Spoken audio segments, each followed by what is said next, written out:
This is a story about pride, cruelty, and the moment one woman's true character was exposed in front of everyone who mattered.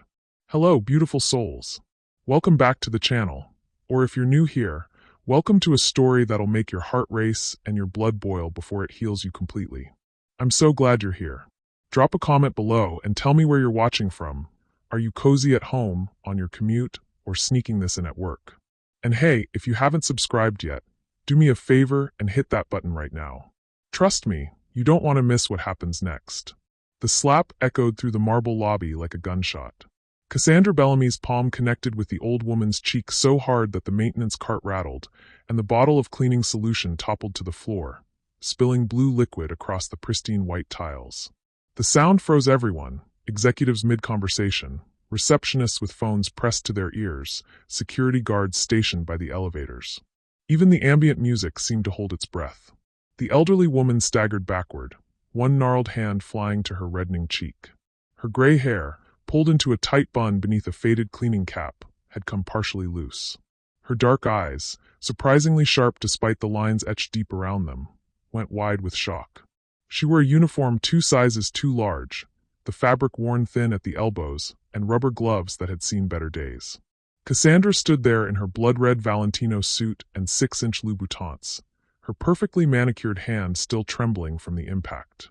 Her honey-blonde hair fell in calculated waves over her shoulders, and her green eyes blazed with a fury that seemed disproportionate to what had actually happened. "You clumsy, worthless old hag." Cassandra's voice sliced through the silence like a blade. "Do you have any idea how much these shoes cost? More than you'll make in a year, I'd wager. Look at this, look at this." She gestured wildly at a tiny splash of water that had landed near, not on but near, her left heel. "You've ruined my morning, and you'll be lucky if I don't have you fired and blacklisted from every building in this city." The old woman opened her mouth as if to speak, but Cassandra cut her off with a sharp gesture. "I don't want to hear your excuses. I don't want to hear anything from you except, 'Yes, ma'am,' and 'I'm sorry, ma'am.' Do you understand me?" The silence that followed was suffocating. People in the lobby had stopped pretending not to stare. A junior analyst clutched her coffee cup so tightly it crumpled. 2 interns exchanged horrified glances. At the reception desk, the head receptionist, Maria, had her hand over her mouth, her eyes glistening with something that looked like tears, or perhaps terror. The old woman slowly straightened, her hand still pressed to her burning cheek. When she finally spoke, her voice was quiet, almost gentle, with a tremor that could have been age or emotion. "I apologize, miss. The water, it was an accident. I'll clean it right away." "Oh, you'll clean it?" Cassandra laughed, a sound devoid of warmth. "That's the least you'll do. You know what? I'm calling the building manager. Better yet, I'm calling Sebastian." She pulled out her phone, her thumb hovering over the screen. "My fiancé owns 40% of this building's parent company. One word from me, and you'll be out on the street where you belong. Sebastian." The name rippled through the crowd like an electric current. Everyone in Bellamy Crane Industries knew that name. Sebastian Thorne, the youngest self-made billionaire in the city, the man who'd built an empire from nothing, the golden boy who'd just gotten engaged 3 months ago to the woman now threatening an elderly cleaner over a drop of water. But something strange happened in that moment. Maria, the head receptionist, took a small step forward, her hand reaching out as if to intervene. Then she stopped, her eyes darting to the old woman, and an odd expression crossed her face. Recognition? Fear? Warning? She stepped back, slowly, deliberately, and her fingers found the edge of her desk as if she needed something to hold on to. 3 security guards had moved closer, but they stood frozen, uncertain. The lead guard, Jackson, a man who'd worked in the building for 15 years, stared at the old woman with an expression that didn't match the situation. His jaw was clenched, his hands balled into fists at his sides, but he made no move to escort anyone out. Instead, he looked like a man watching a bomb about to detonate.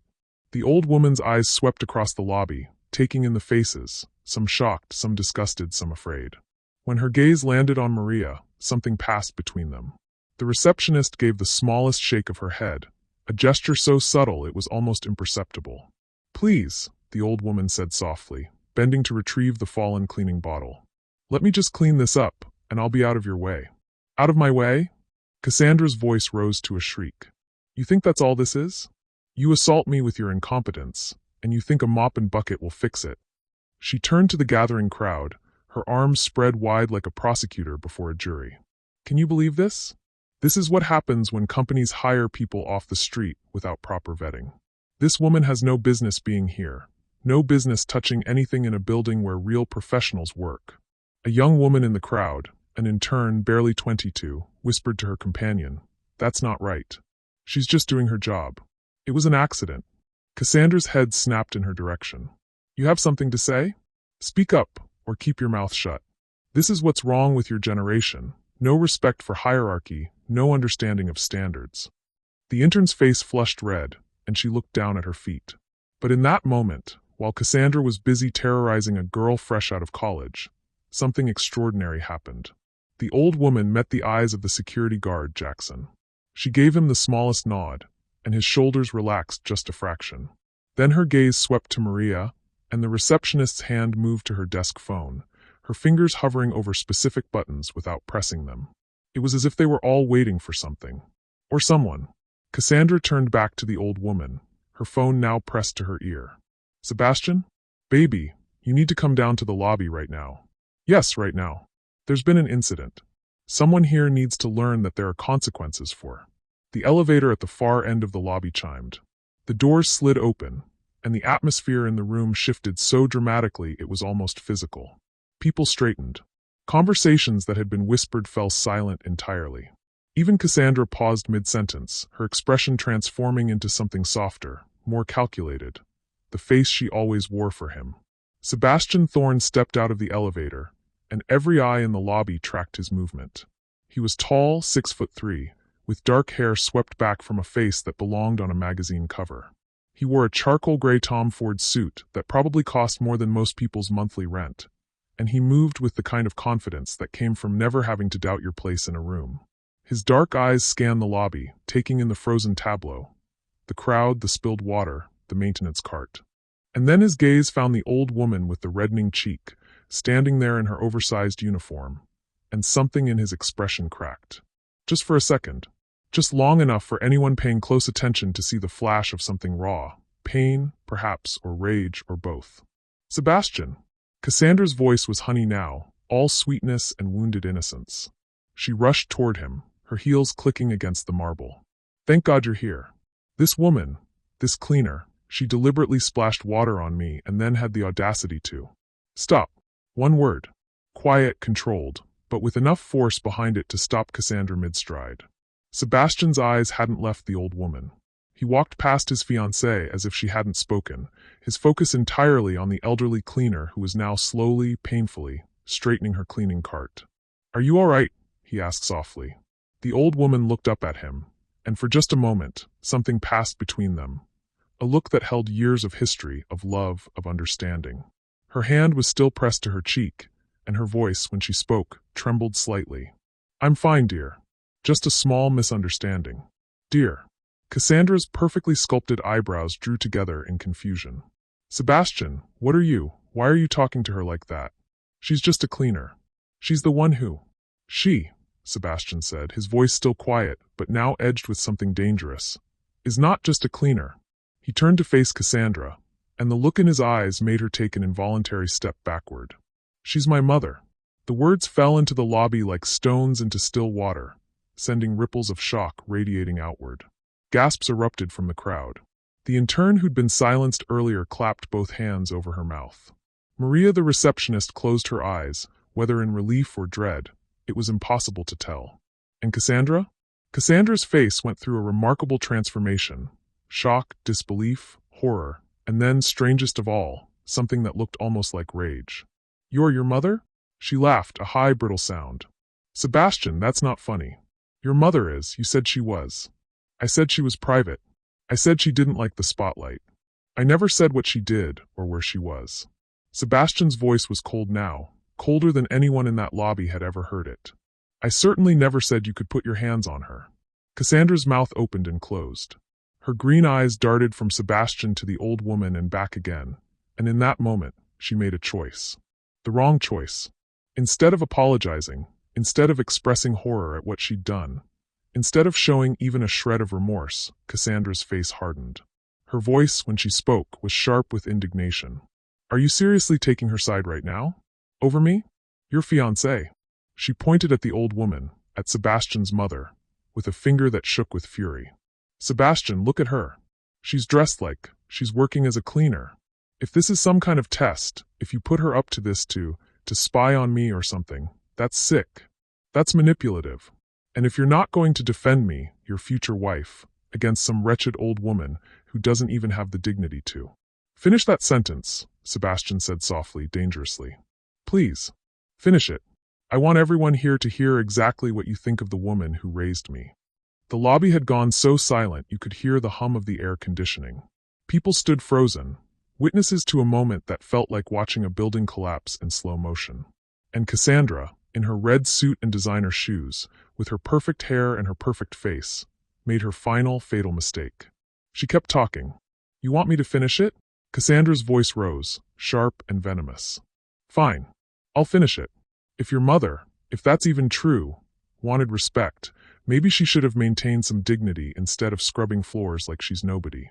Maybe she should have raised you to understand that your fiancé, the woman who's going to bear your children and represent your family name, deserves better than to be humiliated in public. The old woman, Eleanor Thorne, though only a handful of people in that lobby knew her real name, stood perfectly still.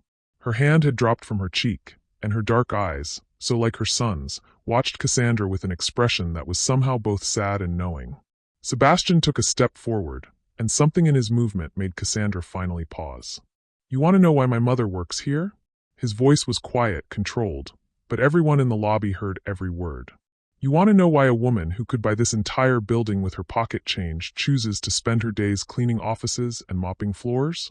He turned to address the crowd, and people leaned in despite themselves. 6 months ago, I told my mother I'd met someone. Someone I thought I might marry. And do you know what she said to me? Sebastian's jaw tightened. She said, Sebastian, you can know everything about a person except the one thing that matters most, how they treat people who can do nothing for them. Maria, the receptionist, had tears streaming down her face now. Jackson, the security guard, stood with his arms crossed, his expression a mixture of vindication and sorrow. So my mother made me a deal, Sebastian continued. She said she'd work here, undercover, for 3 months. She'd observe. She'd watch. She'd see how my fiancé treated the people she considered beneath her. He turned back to Cassandra, and his voice dropped. She'd see who you really were when you thought no one important was watching. Cassandra's face had gone pale beneath her makeup. That's insane. That's stalking. That's love, Eleanor said softly, speaking for the first time since the truth came out. Her voice was stronger now, clearer. That's a mother protecting her son from making the biggest mistake of his life. She stepped forward, moving with a grace that hadn't been visible before, as if she'd been playing a role and had now shed it like a costume. Do you want to know what I learned in 3 months, Cassandra? Eleanor's eyes held infinite sadness. I learned that you scream at waiters when your coffee isn't perfect. I learned that you snap your fingers at assistants and call them stupid when they don't read your mind. I learned that you threw a sandwich at a delivery driver because it arrived 10 minutes late. Her voice grew softer, more devastating. And I learned that every single person who works in this building is terrified of you. Not because you're powerful, but because you're cruel. I'm not. Cassandra's composure was cracking, her voice rising to a shriek. Sebastian, are you going to let her talk to me like this? Are you going to stand there and let some old woman who clearly has psychological problems? Her name, Sebastian said, his voice like ice, is Eleanor Thorne. She's the CEO of Thorne Industries. She's worth $3 billion. And she's the only person in my life whose opinion actually matters. He pulled out his phone, and with a few taps, the large display screen in the lobby, usually reserved for company announcements, flickered to life. Security footage began to play. Cassandra, screaming at a janitor for leaving a trash can in her path. Cassandra, shoving past an elderly male clerk. Cassandra, laughing with her friends about the help and how pathetic their lives must be. Clip after clip, moment after moment, a highlight reel of cruelty spanning 3 months. The lobby watched in horrified silence. And Cassandra, instead of showing remorse, instead of breaking down, instead of apologizing, did something that sealed her fate forever. She smiled. A cold, bitter smile that transformed her beautiful face into something ugly. So what? She said. So what if I don't waste my energy being nice to people who don't matter? So what if I have standards? You think any of these people, she gestured at the crowd, would treat me any differently if our positions were reversed? This is the real world, Sebastian. And in the real world, there are people who matter and people who serve. If you and your crazy mother can't understand that, then maybe. The engagement is off. For words. Simple. Final. Cassandra froze. What? Sebastian reached into his pocket and pulled out a small velvet box. He opened it, revealing the massive diamond ring. The one Cassandra had shown off to every magazine, every social media platform, every person she'd met in the last 3 months. This ring, Sebastian said, belonged to my grandmother. A woman who taught my mother that kindness isn't weakness. That treating people with dignity isn't about what they can do for you. It's about who you are when no one's keeping score. He held it out, and when Cassandra didn't move, he set it on the reception desk. You can keep the ring you're wearing, he said quietly. Consider it severance pay. But we're done. And I want you out of this building in the next 5 minutes, or security will escort you out. For the first time, real fear flickered across Cassandra's face. You can't, Sebastian, you can't do this to me. Everyone knows we're engaged. My career, my reputation. Your reputation, Eleanor said gently, is something you built yourself. Every choice, every cruel word, every person you trampled on your way up. She paused.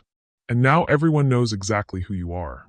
Cassandra looked around the lobby, at the faces watching her, at the security footage still playing on the screen, at the ring sitting on the desk like an accusation. And then she ran. Cassandra's heels clicked frantically across the marble as she fled toward the elevators, her designer purse clutched against her chest like a shield. But she only made it halfway before she stopped, spun around, and something in her expression shifted from fear to calculated fury. You think this is over? Her voice echoed through the lobby, drawing everyone's attention back to her. You think I'm just going to walk away and let you humiliate me like this? Sebastian's jaw tightened. Cassandra, don't make this worse. Worse. She laughed, wild and sharp. Worse than being ambushed by your psychotic mother playing dress-up? Worse than being recorded without my consent? Do you have any idea how many labor laws, privacy laws you've broken? She pointed at Eleanor. You want to destroy me? Fine. But I'll take you down with me. I'll sue this company into the ground. I'll tell every media outlet from here to New York exactly what kind of sick, twisted game you people play. The crowd shifted uncomfortably. A few people exchanged nervous glances. This wasn't just a breakup anymore. This was a declaration of war. Eleanor stepped forward, her cleaned uniform somehow looking more dignified than Cassandra's $1,000 suit. You're welcome to try, dear. But before you make any more threats, there's something else you should know. She nodded to Maria at the reception desk. The receptionist pressed a button, and the screen that had been showing security footage switched to display a series of documents. Every employee in this building signed a consent form when they were hired, Eleanor explained calmly. They were informed that security cameras with audio recording were in operation in all public spaces for safety purposes. You signed one too, on your first day working here as Sebastian's executive assistant, before you became his fiancé. Cassandra's face went white. And as for my dress-up, as you call it, I'm a fully employed member of the maintenance staff. I applied, interviewed, and was hired under my maiden name, Eleanor Cross. Everything was legal. Everything was documented. Eleanor's voice remained gentle, but there was steel underneath. I wanted to see who you really were, Cassandra. And you showed me. But more importantly, Sebastian added, his voice cold, you need to know that every contract, every business deal, every partnership you thought you had through me, they're gone. The investors you met at our engagement party? I've already sent them this footage. The board members you had lunch with last week? They've seen it too. The society ladies you've been networking with? I imagine they're watching it right now. He held up his phone, showing a screen that displayed a video upload with a view count rapidly climbing into the thousands. Cassandra's mouth fell open. You didn't, you wouldn't. I would. I did. Sebastian's expression was carved from stone. You wanted to threaten my mother? You wanted to threaten my company? This is me showing you what happens when you mistake kindness for weakness. For a moment, Cassandra stood frozen, her perfect facade finally cracking completely. Her hands trembled. Her breathing came in short, rapid gasps. And then her phone began to ring. She pulled it from her purse with shaking hands, looked at the screen, and her face crumpled. She answered, and even from across the lobby, people could hear the angry voice on the other end. Someone yelling about reputation, about the firm, about immediate termination. Her father. Cassandra ended the call, and when she looked back at Sebastian and Eleanor, something desperate and dangerous glinted in her eyes. Fine, she hissed. You want to ruin me? Then let me tell you what I know. Let me tell everyone here what your precious mother really is. Eleanor's expression didn't change, but Sebastian took a step forward. Cassandra, I'm warning you. She's not some saint. Cassandra's voice rose to a shriek. You want to know why she really came here? Why she really spent 3 months scrubbing toilets and emptying trash? It wasn't to test me, it was to hide. The lobby went silent. That's right, Cassandra continued, her voice dripping with venom. Eleanor Thorne, the great philanthropist, the humble billionaire. She's been under investigation. Financial crimes. Money laundering. I did my research, Sebastian. I found things. And I kept them quiet because I loved you, because I thought we were building something together. But now, she smiled, vicious and triumphant. Now everyone's going to know that your mother is a criminal. The crowd erupted in whispers. Phones appeared, fingers flying across screens. This wasn't just office gossip anymore. This was a scandal. But Eleanor, surprisingly, smiled. It wasn't a cruel smile or a mocking one. It was sad, almost pitying. Oh, Cassandra, she said softly. You really should have done better research. She turned to address the crowd, her voice carrying easily across the shocked silence. She's right. There was an investigation. The FBI spent 8 months examining my company's finances, looking into anonymous allegations of money laundering and fraud. Sebastian moved to stand beside his mother, his hand finding hers. The investigation concluded 2 weeks ago, Eleanor continued. They found nothing, because there was nothing to find. But they did discover who filed the false allegations. Someone who'd been trying to blackmail me, threatening to drag my name through the media unless I paid them $5 million. She looked directly at Cassandra. Someone who had access to my son's private files. Someone who knew just enough about my business to make the accusations sound credible. Someone who thought they were clever enough to get away with it. The color drained from Cassandra's face. No, she whispered. No, I didn't. Detective Rodriguez? Eleanor called out. A woman in a dark suit stepped forward from the crowd. Someone who'd been standing there the entire time, watching, waiting. She pulled out a badge. Cassandra Bellamy, the detective said. You're under arrest for attempted extortion, filing false police reports and fraud. The lobby exploded into chaos, and this was just the beginning. 2 uniformed officers materialized from the crowd, moving swiftly toward Cassandra. She stumbled backward, her Louboutins catching on the marble, her face a mask of pure panic. No, wait, this is a mistake. Her voice cracked as the first officer reached for her arm. Sebastian, please. Tell them this is wrong. I would never. You would. Sebastian's voice was flat, emotionless. You did. Detective Rodriguez pulled out a tablet, swiping through screens with practiced efficiency. We have your emails to an offshore account. We have your communications with a former employee of Thorne Industries who provided you with confidential financial documents. We have recordings of your phone calls threatening to expose Eleanor Thorne unless certain conditions were met. She looked up, her expression professional but cold. You covered your tracks well, Ms. Bellamy. But not well enough. This is entrapment. Cassandra shrieked as the officer secured handcuffs around her wrists. You set me up. All of this, the cleaner thing, the slap, everything, you orchestrated it to make me look guilty. We didn't need to make you look guilty, Eleanor said quietly. You were already guilty. Today just gave you enough rope to hang yourself with. The crowd pressed closer, phones raised, recording every moment. This would be all over social media within minutes. The fall of Cassandra Bellamy, captured in real time. But as the officers began leading Cassandra toward the exit, she twisted around, her eyes wild with rage and desperation. You think you've won? You think this is over? I have friends, Sebastian. Powerful friends. People who owe me favors, people who won't let you just.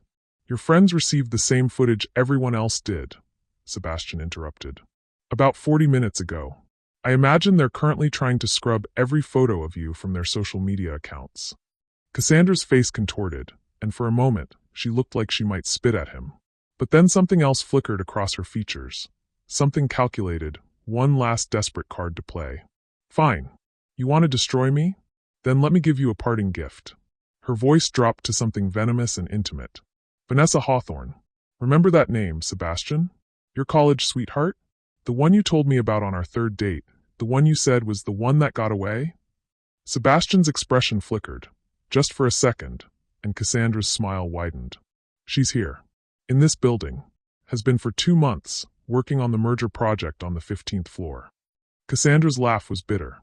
And she's been asking about you. Lots of questions. Curious about your fiancé, about your life, about whether you're happy. I made sure she stayed far away from you, made sure she knew you were taken. But now, she shrugged as the officers pulled her toward the door. Now she's free to swoop right in. Good luck with that, Eleanor. I hope she's everything you hoped for in a daughter-in-law. I really do. The doors closed behind her, and the lobby erupted in conversation. Dozens of voices overlapping, speculating, gossiping.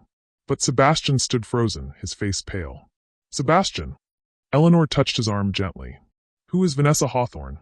Before he could answer, the elevator at the far end of the lobby chimed again. The doors opened and a woman stepped out. She was nothing like Cassandra. Where Cassandra was all sharp edges and calculated beauty, this woman had a softness about her, warm brown skin, natural curls pulled back in a loose ponytail, wearing a simple navy blazer and slacks. She carried a leather portfolio under one arm and was laughing at something the person behind her had said. Then she looked up, saw the crowd, saw the police cars visible through the lobby windows, and her laughter died. Her eyes found Sebastian across the crowded space, and the world seemed to narrow to just the two of them. Nessa, Sebastian breathed. The woman, Vanessa, stood completely still, her portfolio slipping slightly in her grip. Her lips parted as if to speak, but no sound came out. The years between them seemed to collapse in that single moment of eye contact. 7 years since they'd seen each other, since they'd ended things because they were too young and had different paths and all the other reasons that seemed so important at 22. Eleanor watched this exchange with sharp, knowing eyes. She'd seen that look before, on her son's face when he was younger, when he'd come home from college and mentioned a girl named Vanessa who made him laugh, who challenged him, who treated everyone with the same kindness regardless of who they were. She'd also seen the heartbreak when it ended, though Sebastian had never talked about it much. I should.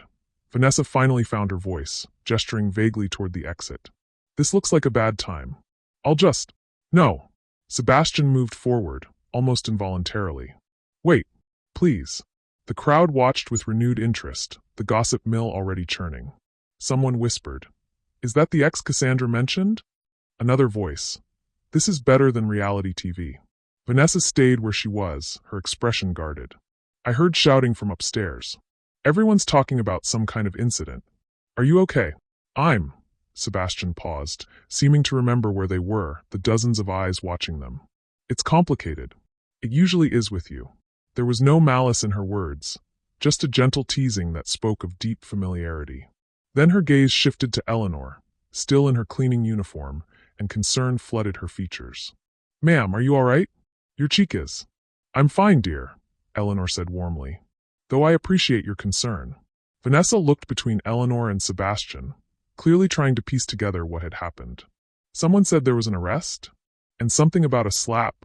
My ex-fiancé, Sebastian said quietly, slapped my mother. Then tried to blackmail her. It's been quite a morning. Vanessa's eyes widened in shock, then anger flashed across her face, quick and fierce. She hit your mother? Is she insane?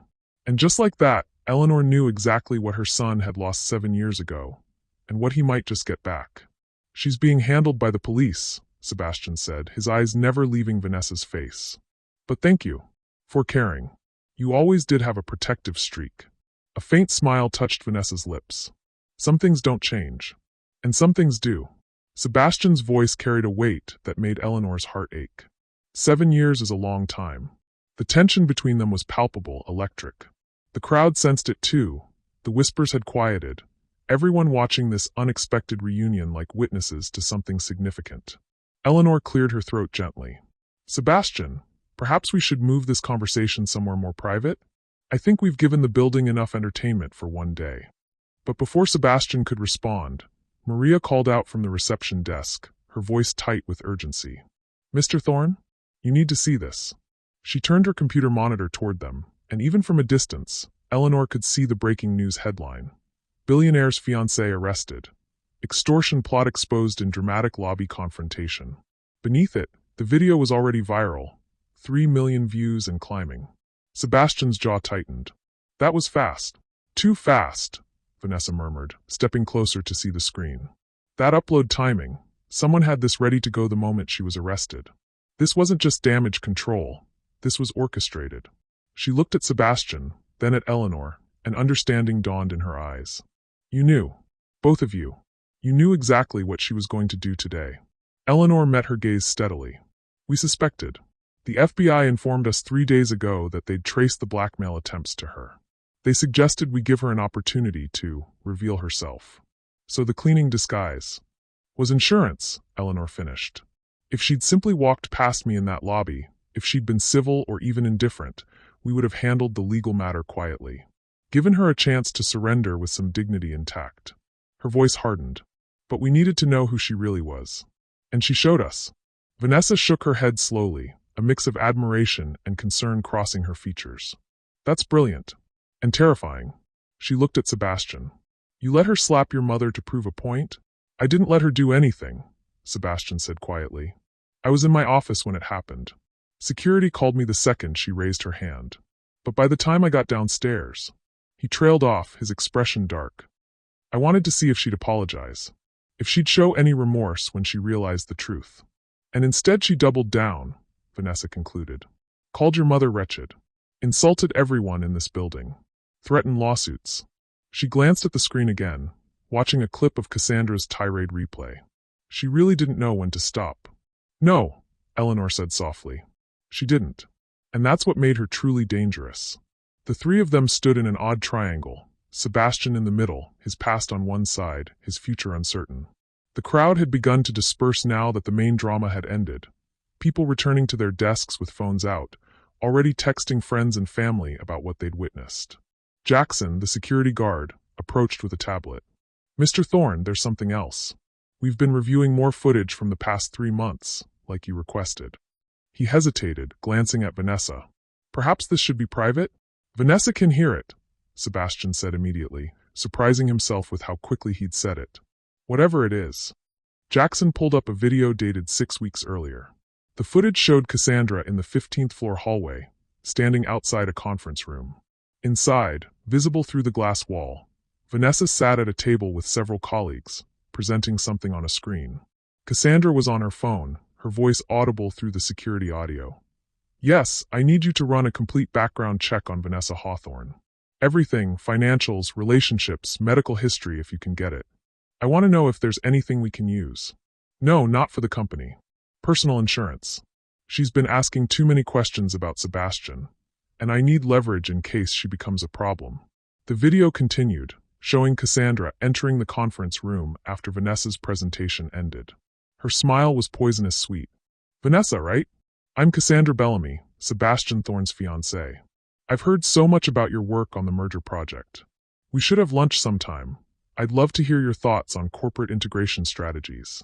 Vanessa's expression in the footage was polite but guarded. That's kind of you, but I'm pretty swamped with. I insist. Cassandra's tone allowed no refusal. After all, anyone working this closely with my future husband's company should know exactly where the boundaries are. Don't you think? The threat was subtle but unmistakable. Vanessa had nodded stiffly, and Cassandra had walked away, her smile triumphant. Sebastian's hands curled into fists as the video ended. She was monitoring you. Threatening you. Vanessa's face had gone pale. I thought I was being paranoid. After that lunch, she spent 2 hours warning me about women who couldn't let go of the past and professional boundaries. I figured she was just territorial, so I made sure to avoid any situation where I might run into you. She laughed bitterly. I guess that's what she wanted. She kept you apart, Eleanor said, the pieces falling into place. She knew about your history, knew you were in the building, and made sure you never crossed paths. For 2 months, Vanessa whispered. I've been here for 2 months, and you were right upstairs, and I didn't even know if you still thought about. She cut herself off, shaking her head. Sorry, that's not appropriate. You just ended an engagement. This isn't the time.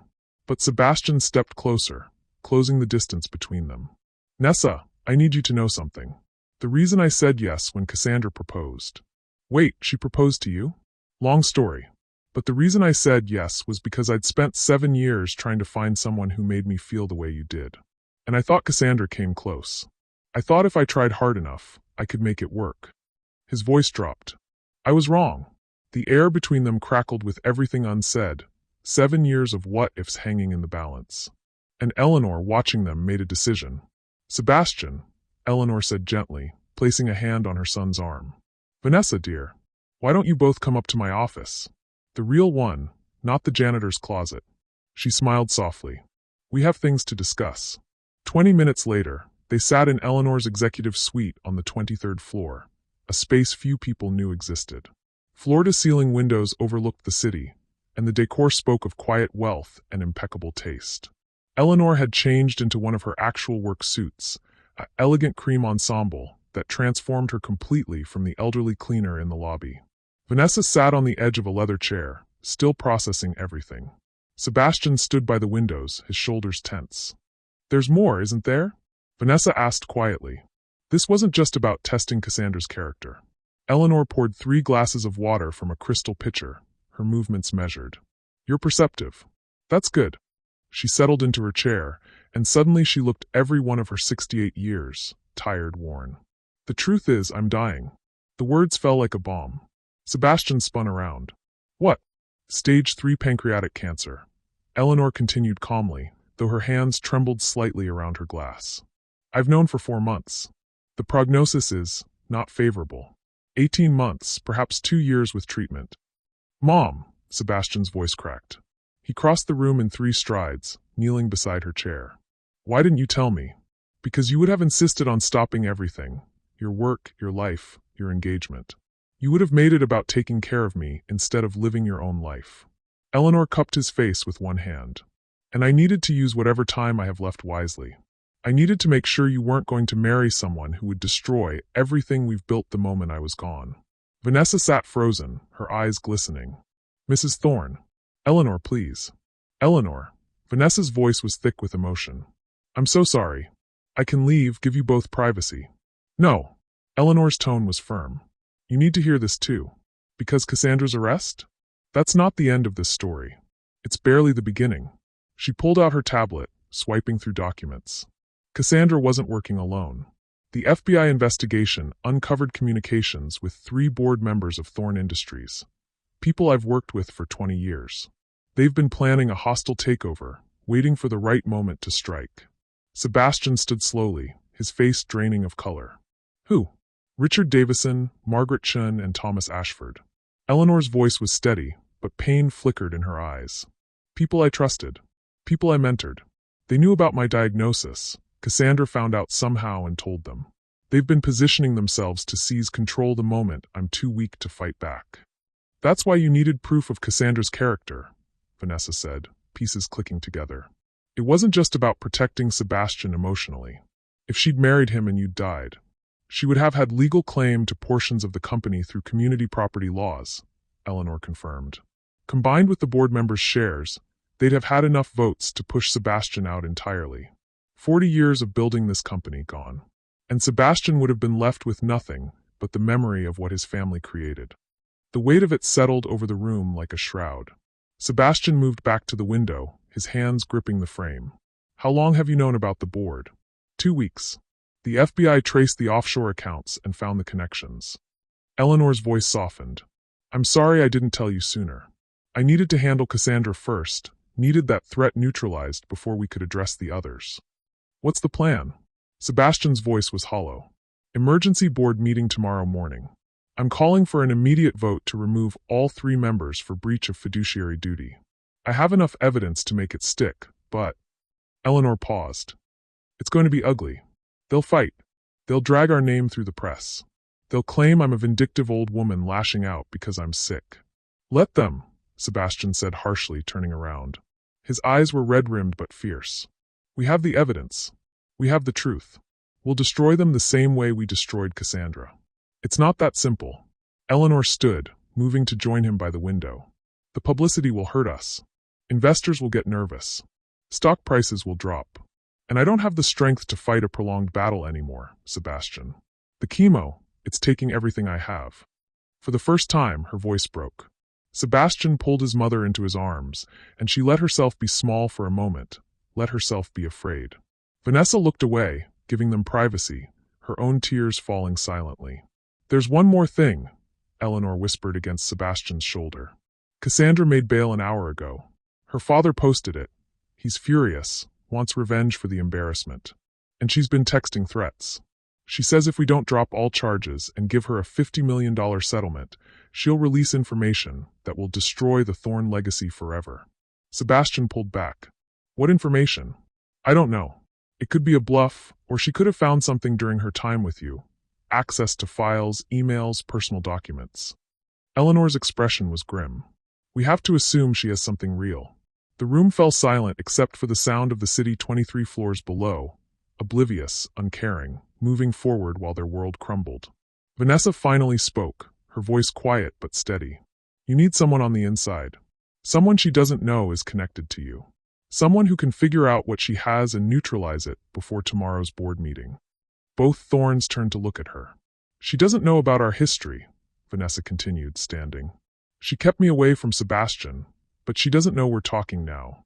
I could reach out, pretend to be sympathetic, wronged woman to wronged woman. See what she reveals. Absolutely not, Sebastian said immediately. That's dangerous. If she suspects, she won't. Because I'm a genuinely good liar when I need to be, and I have 7 years of practice pretending I'm over you. Vanessa's smile was sad. Let me help, Sebastian. Let me do this one thing. Eleanor studied her with sharp, calculating eyes. Then slowly she nodded. No. Sebastian's voice was absolute. I'm not putting you in danger, Nessa. Not for this. Not for anything. It's not your decision to make, Vanessa said firmly, meeting his gaze without flinching. I'm offering. Eleanor, do you think it could work? Eleanor was quiet for a long moment, studying Vanessa with the same intensity she'd once used to evaluate billion-dollar deals. It could. Cassandra is isolated right now, arrested, publicly humiliated, abandoned by her social circle. She'll be desperate for an ally, someone who understands what it's like to be cast aside by the Thorns. That's manipulative, Sebastian protested. We're not. We didn't cast Vanessa aside. That was different, that was 7 years ago and mutual, and completely different circumstances, Vanessa finished. I know, but Cassandra doesn't know that. All she knows is that you once had someone you cared about, you broke up, and now that person works in your building. She can work with that narrative. She pulled out her phone, already composing a message. I'll tell her I saw the news, that I've been watching the company gossip channels and heard some people gloating about her arrest. That as someone who also had a complicated history with the Thorne family, I understand how it feels to be on the outside looking in. She'll suspect a trap, Sebastian said, but his resistance was weakening. Maybe, but she's also desperate, angry, and convinced she's smarter than everyone else. Vanessa's fingers hovered over the send button. That's her weakness. She thinks she's always the smartest person in the room. Eleanor moved closer, reading the message over Vanessa's shoulder. After a moment, she reached out and deleted a line, retyped something. There. A little more sympathy, a little less obvious. Make her think you're conflicted about reaching out. Vanessa nodded, adjusted the message, and hit send before Sebastian could protest further. The three of them stared at the phone like it was a live grenade. 30 seconds passed. A minute. Then message read. Typing indicators appeared. The response came through. Who is this? Vanessa typed back quickly. Vanessa Hawthorne. We met briefly a few months ago. I work on the merger project. I probably shouldn't be reaching out, but what I saw today didn't sit right with me. More typing indicators. Longer this time. Why would you care? You don't even know me. I know what it's like to love someone from that family and have it blow up in your face. I know what it's like to walk through that building and feel everyone's eyes on you, everyone judging. Different circumstances, maybe, but the humiliation feels the same. A longer pause. Sebastian paced behind Vanessa's chair, every muscle in his body tense. Eleanor had settled back in her chair, her expression unreadable. Finally, can you meet? Not anywhere public. My father's house in Westchester. Tonight at 8. Vanessa looked up at Eleanor, who nodded slowly. I'll be there. And Cassandra? Whatever you're planning, I hope it's worth it. They shouldn't get away with treating people like this. They won't. I promise you that. Vanessa set the phone down, and her hands were shaking. Okay, I'm in. Now what? Now we prepare, Eleanor said, her strategic mind already working. You'll wear a wire. FBI will be monitoring, but at a distance. We can't risk spooking her. You need to get her talking about what leverage she has, what she's planning to release. And you need a reason for being there that she'll believe, Sebastian added, his voice tight. He'd stopped pacing and was leaning against his desk, arms crossed. She'll test you. She'll want to know what you're getting out of this. I want information, Vanessa said immediately. About why Sebastian and I really broke up. She'll buy that. The idea that I've spent 7 years wondering if there was more to the story, if the thorns pushed him to end it because I wasn't from the right family, didn't have the right connections. Eleanor's eyebrows rose. Is that what you thought? For a while, Vanessa admitted quietly. Sebastian said we wanted different things, that we were too young, that long distance wouldn't work when he moved to New York for business school. But there was always a part of me that wondered if his family disapproved. If I wasn't enough. Sebastian's face crumpled. Nessa, God no. That was never. My mother would have loved you. I was just a coward who was too scared to do long distance, too scared that I'd hold you back from your dreams. You had that offer in London, that amazing opportunity, and I didn't want to be the reason you didn't take it. The opportunity one turned down because I thought we had a chance, Vanessa said softly. The job I rejected because you said we'd see where things go. And then 2 weeks later, you ended it. The pain in her voice was old but still raw, and Sebastian looked like she'd physically struck him. I was 22 and stupid and terrified of failing you, he whispered. I thought I was doing the noble thing, setting you free. I didn't know you'd turn down London for me. You never told me. Because you never asked. Vanessa stood, creating distance between them. But that's not important right now. What's important is that Cassandra will believe that story. She'll believe I have unresolved feelings, unresolved questions. And she'll use that. She will, Eleanor confirmed gently. She'll manipulate your pain to make you an ally. Are you sure you can handle that?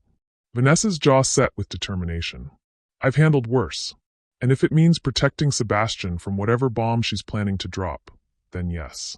I can handle it. Eleanor stood, moved to a wall panel, and pressed her hand against it.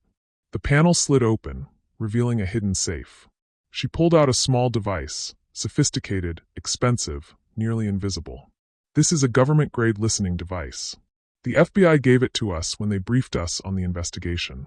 It's undetectable by standard sweeps. She handed it to Vanessa. Wear it under your collar. And Vanessa? Yes. The drive to Westchester took 90 minutes through evening traffic. Vanessa sat in the back of an unmarked FBI surveillance van, the listening device hidden beneath her navy blouse, her heart hammering against her ribs. Detective Rodriguez sat across from her, running through the plan one final time. Remember, your only job is to get her talking. Don't push too hard. Let her think she's in control. The detective's voice was calm, professional. We need her to explicitly state what information she has and what she plans to do with it. That gives us leverage. And if she gets suspicious? Vanessa asked. Then you leave. Immediately. Say you're not comfortable, that you made a mistake. We'll have agents positioned around the perimeter.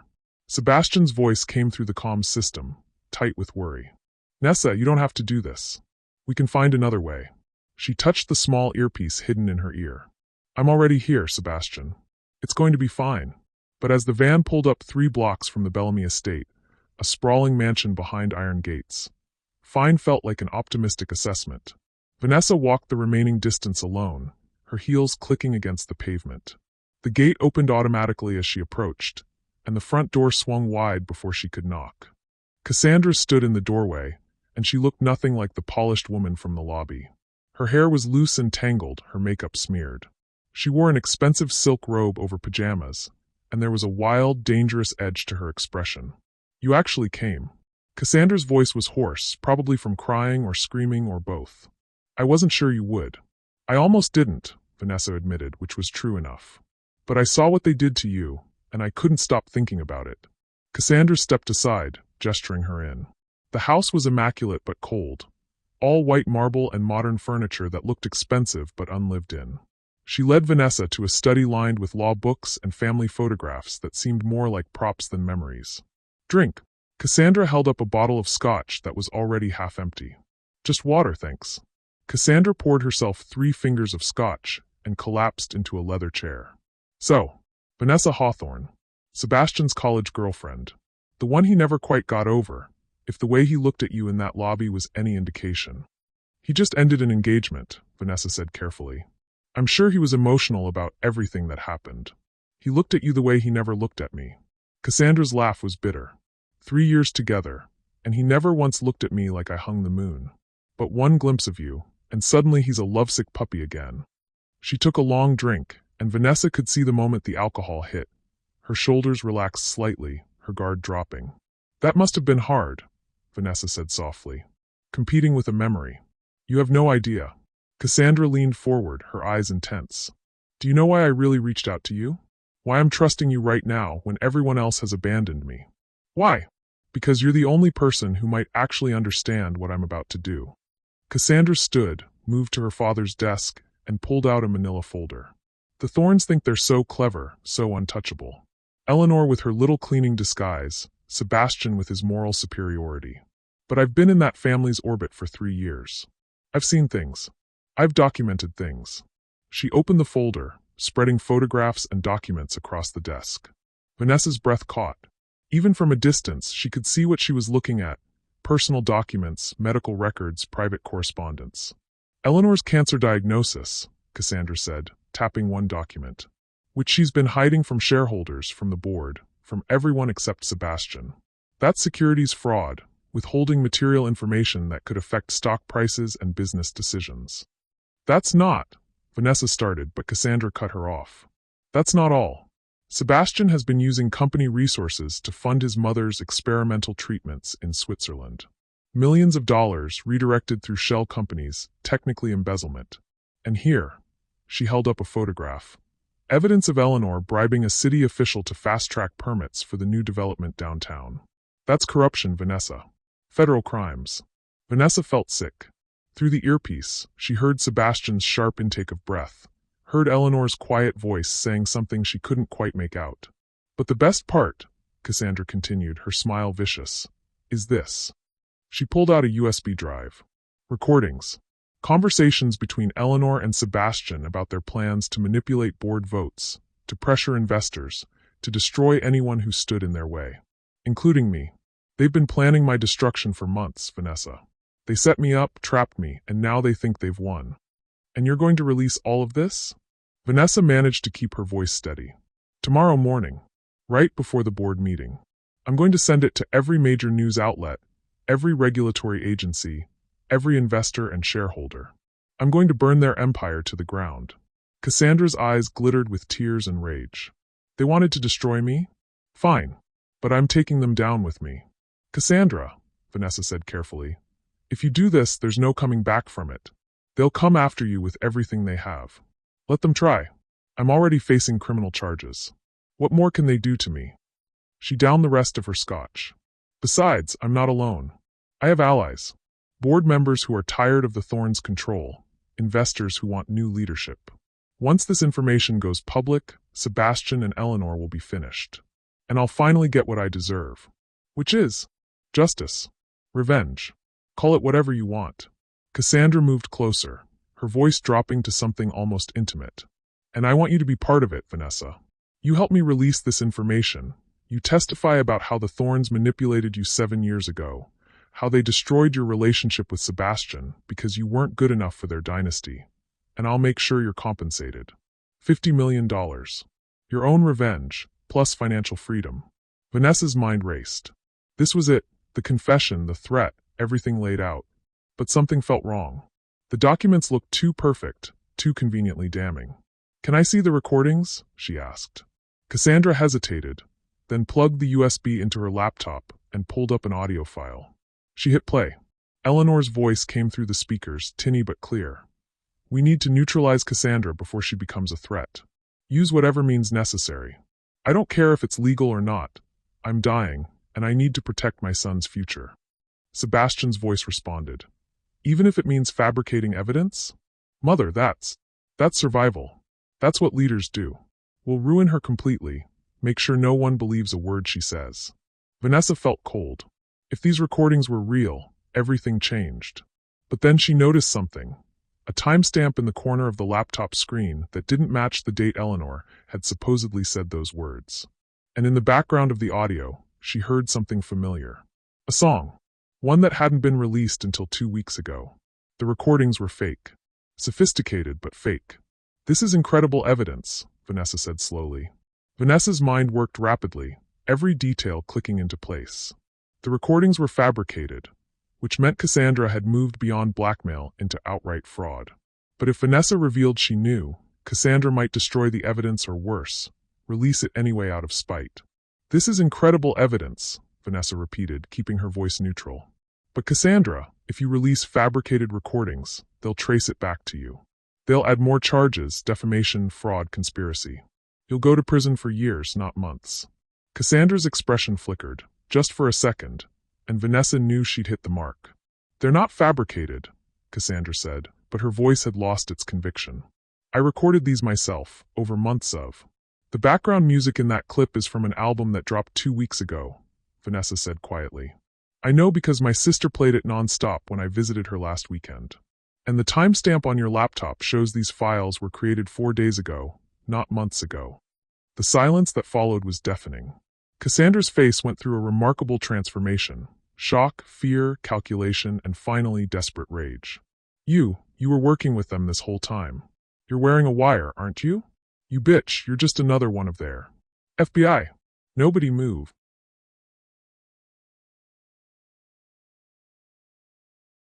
The study door burst open, and Detective Rodriguez entered with 3 agents, weapons drawn. Cassandra stumbled backward, knocking over her laptop. The USB drive clattered to the floor. Cassandra Bellamy, you're under arrest for additional charges of conspiracy to commit fraud, attempted extortion, and fabricating evidence. Rodriguez moved forward with handcuffs. You have the right to remain. No. Cassandra lunged for the USB drive, but an agent was faster, securing it in an evidence bag. You don't understand. They set me up. All of this, Eleanor playing dress-up, the recordings in the lobby, letting me make bail, it was all designed to make me look crazy. To trap me. You trapped yourself, came Eleanor's voice from the doorway. She entered the study, no longer in a cleaning uniform or even a business suit, but dressed simply in slacks and a cardigan that made her look like someone's elegant grandmother. Sebastian was beside her, and behind them, a man in his 60s with distinguished gray hair and sharp eyes. Cassandra, the older man said, his voice heavy with disappointment. What have you done? Daddy, Cassandra's voice cracked. Daddy, they're lying. I can explain. You fabricated evidence against a dying woman, her father, Richard Bellamy, senior partner at one of the city's most prestigious law firms, said flatly. You attempted to extort $50 million. You tried to destroy a company employing 15,000 people. There is no explanation that excuses this. He turned to Eleanor, and his expression was one of genuine remorse. Mrs. Thorne, I owe you an apology. I thought, when I posted her bail, I believed she was the victim of a setup. I was wrong. You were a father protecting his daughter, Eleanor said gently. I understand that impulse better than anyone. Richard Bellamy looked at his daughter, really looked at her, as the agents secured the handcuffs around her wrists. You're on your own, Cassandra. I won't be posting bail again. I won't be hiring lawyers. You made your choices, and you'll face the consequences. You're abandoning me? Your own daughter? Cassandra's voice rose to a shriek. For them? For these people who manipulated and trapped me? No, her father said quietly. I'm abandoning the person you chose to become. The daughter I raised would never have slapped an elderly woman, would never have fabricated evidence or attempted blackmail. I don't know who you are anymore. As the agents led Cassandra out, she twisted back one last time, her eyes finding Vanessa. You'll regret this. When he breaks your heart again, when he chooses his company over you, when you realize the Thorns only care about their empire, you'll remember that I warned you.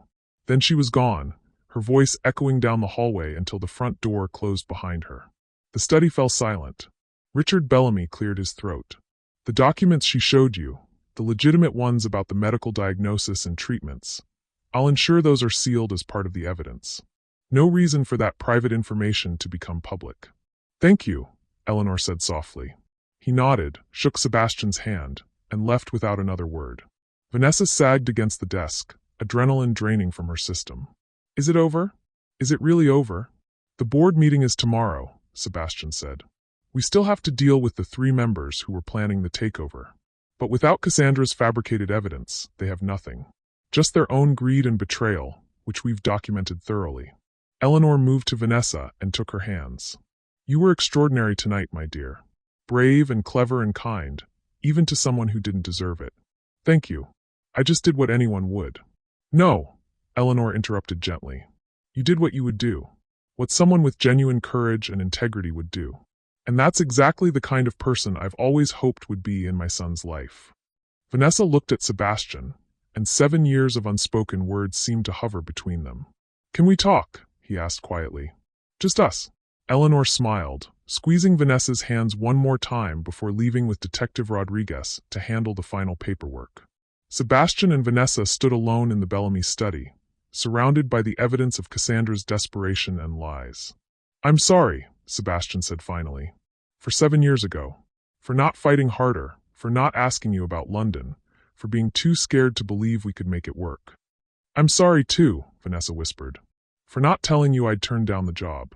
For assuming you didn't care enough when really you cared too much. I never stopped thinking about you, Sebastian admitted. Every woman I dated, I compared to you. Every relationship, I wondered if this was what we could have had. And with Cassandra, I convinced myself that what we had was enough, that the spark I felt with you was just nostalgia, just the past making things seem better than they were. And now, Vanessa's voice trembled. Now I know that what we had was real. That 7 years apart doesn't change how I feel when you walk into a room. That watching you tonight, brave and brilliant and so completely yourself, just reminded me why I fell in love with you in the first place. Vanessa's breath caught. Sebastian, I know this is terrible timing. I know I just ended an engagement, that my mother is sick, that everything is chaotic and complicated. But Nessa, I can't lose you again.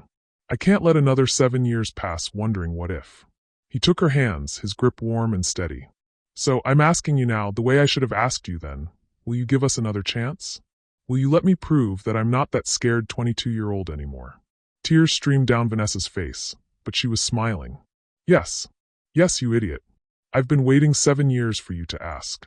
He kissed her then, and it felt like coming home. Familiar but new, comfortable but thrilling. Everything they'd lost and everything they'd found again all at once. 3 months later. The emergency board meeting had resulted in the removal of all 3 conspirators. The company's stock had dipped briefly, but recovered stronger than ever when Eleanor announced a succession plan that positioned Sebastian as CEO with a carefully selected board of advisors. Cassandra was sentenced to 8 years for her crimes, her father's refusal to intervene sending a clear message about accountability and consequences. And Eleanor was fighting. The experimental treatments were working better than expected, giving her more time than anyone had dared hope. On a Saturday morning, Vanessa sat in Eleanor's real office, not as a visitor, but as the newly appointed VP of Strategic Integration. Sebastian was beside her, their hands intertwined, reviewing plans for the company's expansion. Eleanor watched them from her desk, a soft smile on her face. You know, she said, when I put on that cleaning uniform 3 months ago, I thought I was just protecting my son from a terrible mistake. But what I actually did was clear the path for him to find his way back to the right person. Vanessa blushed. I don't know about that. I do, Eleanor said firmly. And Sebastian, I know I'm not supposed to say this yet, but when you're ready, and I mean ready, that grandmother's ring fits Vanessa perfectly. I checked. Sebastian laughed, pulling Vanessa closer. Mom, we've only been officially together for 3 months. Yes, but you've loved each other for 7 years. That's not rushing, darling. That's finally getting it right. And as sunlight streamed through the windows, warming them all, Vanessa realized that sometimes the greatest gifts come wrapped in the strangest packages. Like a billionaire disguised as a cleaner, a slap that revealed the truth, and a second chance that proved love was always worth fighting for. The end. Thank you so much for joining me on this journey, beautiful souls. If this story touched your heart, moved you, or made you believe in second chances, please hit that like button and subscribe to the channel. Drop a comment below telling me which moment hit you hardest. Was it the slap, the revelation, Vanessa's bravery, or that final kiss? I love hearing from you. And remember, character isn't about how we treat people who can help us. It's about how we treat people when we think no one important is watching. Choose kindness. Choose integrity. Choose love. Until next time, keep your hearts open and your standards high. See you in the next story. Love.